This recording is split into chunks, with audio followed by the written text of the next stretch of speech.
What if the person promising to change your life was actually planning to end it? Picture South Africa in the early 1990s. The country is changing. A new democracy is taking shape. But for many ordinary people, daily life is really incredibly difficult. Jobs are scarce, money is tight. Every opportunity feels like hope. Now imagine a friendly stranger walking up to you. He's polite, well dressed, confident. He tells you he's recruiting women for jobs. Finally, someone is giving you a chance. You agree to meet him. You never come home.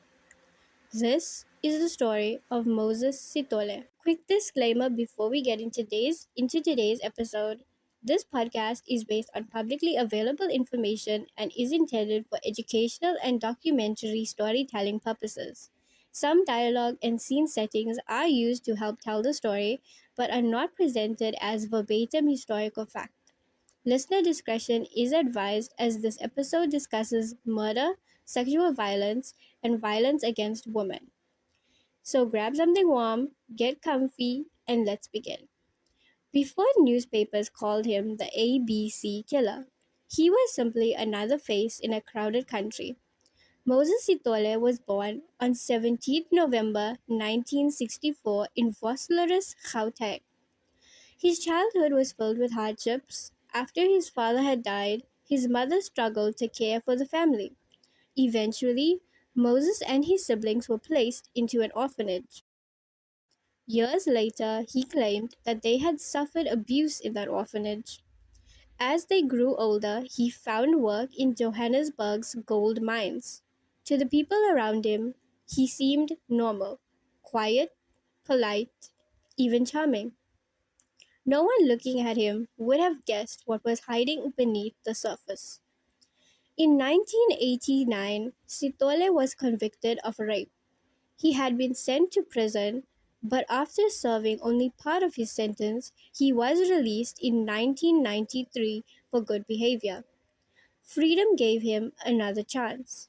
Instead, it marked the beginning of a nightmare. Not long after his release, young women had begun disappearing. One, then another, then another. Many had one thing in common. They were looking for work.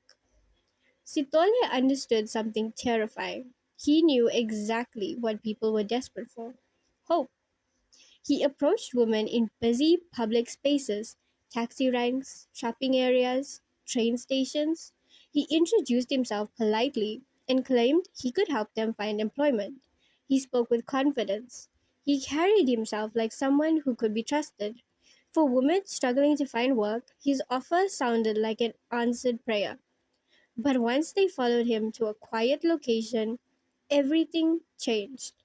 He robbed them, he sexually assaulted them, then he strangled them.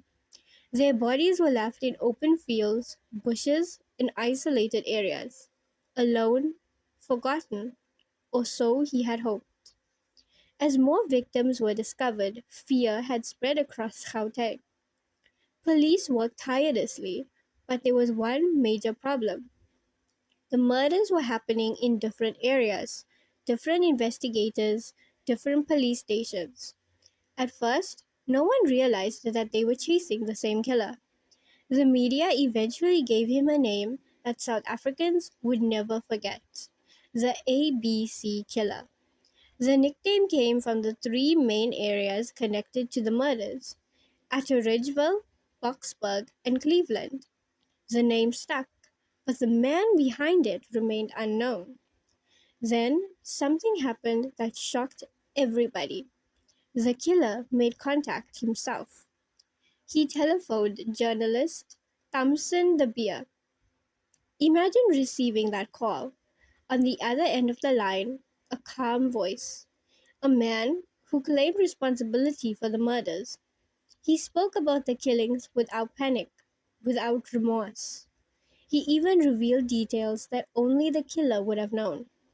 At some point, he claimed he had murdered 76 women.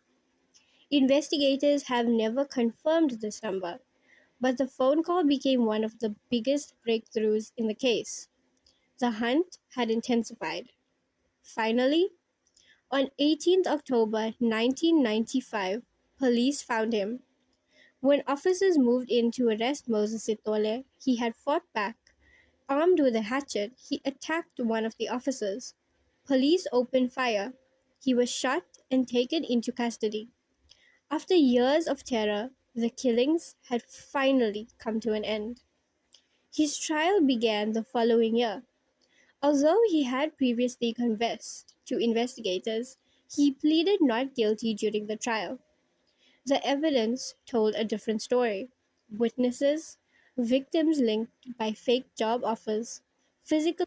The court listened for months.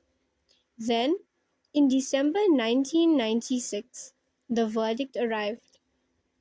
Guilty. 38 murders, 40 rapes, 6 robberies. The judge stated that if South Africa had still had the death penalty, he would have imposed it on Sithole. Instead, Moses Sithole was sentenced to 2,410 years in prison, a sentence designed to ensure he would never again walk free. Cases like this leave behind more than statistics.